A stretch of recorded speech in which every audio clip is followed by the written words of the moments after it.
Okay, first off I'll show you the belt clip that I've developed, and it just goes on your belt like this, and it's actually a sliding clip. You can slide it backwards and forwards.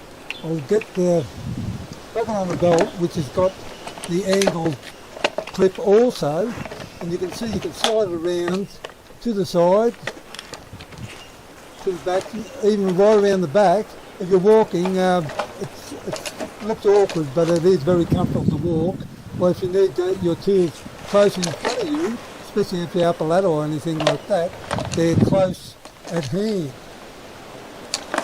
So most people will probably wear it like this. And also, this is quite easy to get off. I'll just show you how I take this off. You just unclip it.